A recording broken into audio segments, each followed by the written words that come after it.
ஆண்டவரும் இரட்சகருமா இருக்கிற இயேசுவின் இனிய நல்ல நாமத்தினால உங்கள் யாவருக்கும் என்னுடைய அன்பின் வாழ்த்துக்களை நான் தெரிவிக்கிறேன்.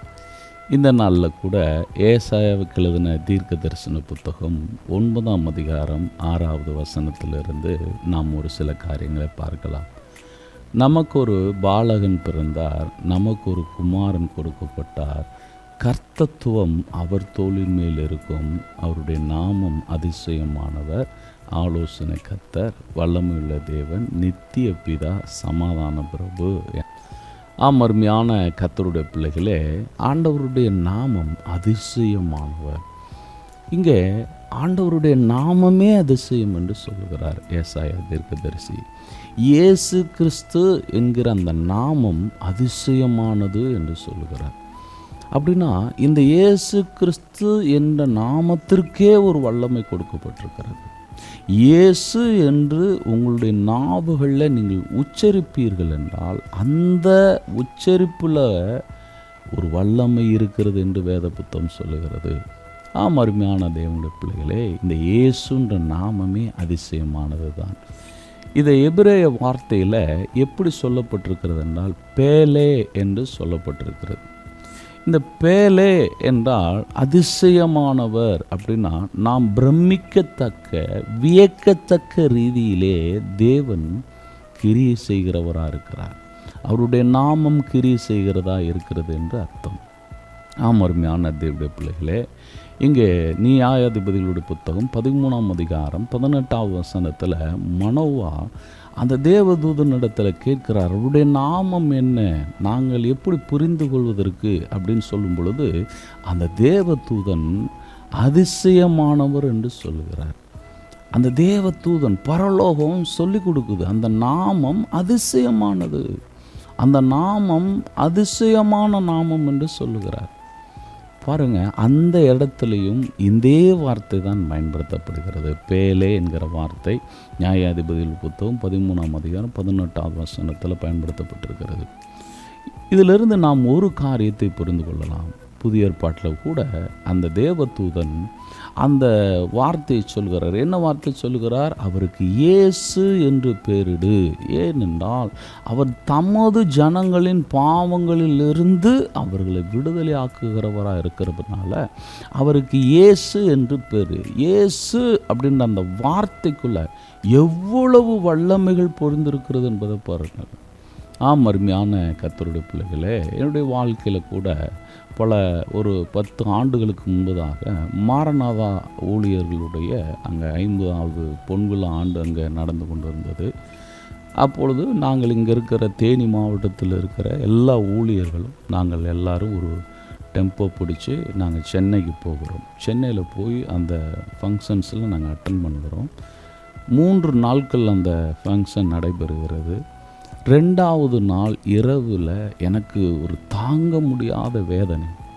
என்னால் அந்த வலியை தாங்கி கொள்ளவே முடியவில்லை. நான் எவ்வளவோ பொறுத்து பார்த்தேன், என்னால் பொறுக்க முடியாமல் தரையில் படுத்து கண்ணீர் விட்டு கதறி அழுத ஆரம்பித்தேன். என்னால் வலி தாங்க முடியலை, என்னை ஏதாவது ஆஸ்பத்திரி கூட்டு போங்கன்னு சொல்லி வேதனையோடு கூட அழுதேன். அப்போது என்னோடு கூட தேனி மாவட்டத்தில் இருக்கிற மாரநாதா ஊழியர்கள் 13 பேர் வந்திருக்கிறாங்க. அத்தனை பேரும் எனக்காக ஜெபித்தாங்க. ஆனாலும் ஒன்றும் நடக்கலை. உடனடியாக என்னை அவங்க வந்த டெம்போவில் கொண்டு போய் சென்னையில் இருக்கிற ஒரு ஹாஸ்பிட்டலில் சேர்த்தாங்க. சென்னையில் இருக்கிற அந்த ஆஸ்பத்திரியில் ஐசி வார்டில் நான் ஒரு புழுவை போல் துடிச்சுக்கிட்டு இருக்கிறேன். என் வாழ்க்கை என்னாக போகுதுன்னு எனக்கு தெரியலை, அடுத்து என்ன நடக்க போகுதுன்றது தெரியலை. என் உடலில் இருக்கிற அந்த வலி, உடல் முழுவதும் பயங்கரமான வலி, வேதனை. என்னை யாராவது கத்தி எடுத்து குத்திருங்க அப்படின்லாம் நான் சொல்லுகிறேன். ஏன்னா அந்த அளவுக்கு எனக்கு வேதனை தாங்க முடியவில்லை. ஐசி வார்டில் இருக்கிற டாக்டர் ஸ்கேன் பண்ணால் தான் முடியும், கொஞ்சம் வெயிட் பண்ணுங்க அப்படின்னு சொல்கிறாங்க. ஏன்னா அது ஒரு கவர்மெண்ட் ஆஸ்பத்திரி. அதனால் அநேகர் ஆக்சிடெண்ட் ஆனவங்க வர்றாங்க, உயிருக்கு போராடிக்கிட்டு வர்றாங்க. நானும் கூட அந்த இடத்துல ஒரு உயிருக்கு போராடி கொண்டு இருக்கிறேன். வெளியில் எல்லா ஊழியக்காரர்கள் ஜெபிக்கிறாங்க. என் வலது பக்கத்தில் ஒரு ஊழியக்காரரும் இடது பக்கத்தில் ஒரு ஊழியக்காரரும் என்னுடைய கைகளை பிடித்து கொண்டு ஒன்றும் ஆகாது அப்படின்னு சொல்கிறாங்க. ஆனாலும் என்னால் ஒன்றுமே பண்ணவே முடியவில்லை. உடனடியாக நான் என்ன செய்கிறேன்னு தெரியல.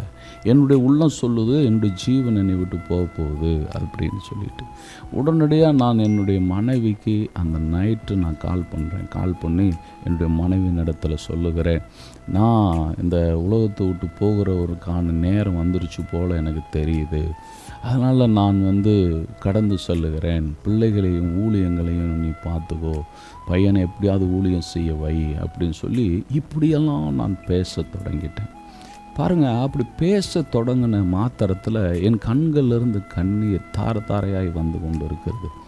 ஏன் தார தாரையாய் வருது என்றால், உமக்காக நான் ஊழியம் செய்தேன், உமக்காக நான் இவ்வளோ காரியங்களை செய்தேன். ஆனால் இன்றைக்கி என்னுடைய நிலைமை பார்த்தீங்களா, இந்த ஐசியூ வார்டில் நான் உயிருக்கு போராடி கொண்டு இருக்கிறேன், நான் என்ன செய்கிறதுன்னு எனக்கு தெரியலைன்னு சொல்லி என் உள்ளத்தில் நானாக பேசி கொண்டு அழுது கொண்டு இருக்கிறேன். அப்படிப்பட்ட ஒரு சூழ்நிலையில் எனக்குள்ள ஒரு சத்தம் கேட்குறது. என்ன சத்தம் கேட்குறதுனா, என்னுடைய பெயர் அதிசயமானவர், என்னுடைய பேரே, என்னுடைய நாமமே, இயேசுன்ற இந்த நாமமே அதிசயமானது என்பதை நீ மறந்துட்டியா அப்படின்னு சொல்லி ஒரு சத்தம். எனக்கு ஒன்றுமே புரியலை. இந்த இயேசுன்ற இந்த பேருக்கு ஒரு வல்லம் இருக்குன்றது நீ மறந்துட்டியா அப்படின்னு சொல்லி.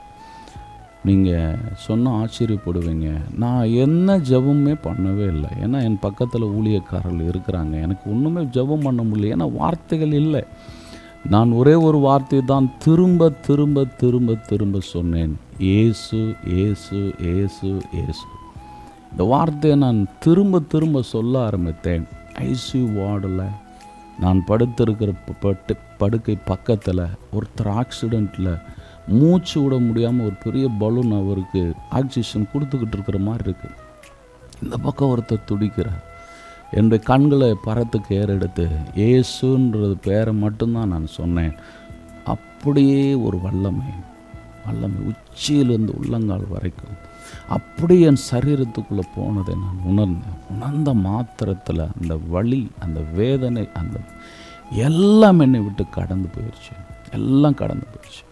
வெளியில் இருக்கிற ஊழியர்கள், உள்ளே இருக்கிற ஊழியர்கள் எல்லாரும் பார்க்குறாங்க, என்னாச்சு? நான் ஒன்றும் ஆகலை, நான் நல்லாயிட்டேன், ஆண்டவராகிய இயேசு கிறிஸ்துவின் நாமம் என்னை விடுதலை ஆக்கிச்சுன்னு சொன்னேன். எல்லாரும் சேர்ந்து அந்த ஆஸ்பத்திரியில் ஆண்டவருடைய நாமத்தை மகிமைப்படுத்தணும். அங்கே இருக்கிற டாக்டர்ஸ்லாம் ஆச்சரியப்பட்டாங்க.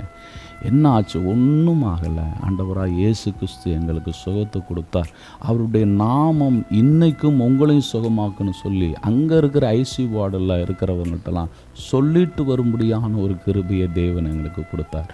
இந்த வார்த்தையை கேட்டுக்கொண்டிருக்கிற அருமையான தேவனுடைய பிள்ளைகளை, உங்களுடைய வாழ்க்கையில் கூட உங்களுடைய ஜெபங்கள் பண்ணி ஓய்ந்து போயிருந்திருக்கலாம். என்னென்னமோ சொல்லி கண்ணீர் விட்டு உங்களுடைய ஜெபங்கள் கேட்கப்படாமலே போயிருந்திருக்கலாம். நீங்கள் செய்ய வேண்டிய ஒரு காரியம், இந்த நாமத்திற்கு வல்லமை இருக்குது, அதிசயங்களை செய்யக்கூடிய ஒரு வல்லமை இருக்கிறது என்று வேத புத்தகம் சொல்லுகிறது. தேவன் ஒரு நாளும் பொய் சொல்ல மாட்டார். அவர் சத்தியபரர், அவர் வாக்கு என்றும் மாறாதது. நீங்கள் செய்ய வேண்டிய காரியம், அப்பாவினுடைய பேரை இயேசு என்று நீங்கள் அந்த சூழ்நிலையில் சொல்லி பாருங்கள். அந்த நொடியிலேயே ஆண்டவருடைய வல்லமை வெளிப்பட்டு உங்களை நிச்சயமாய் விடுதலையாக்கும்.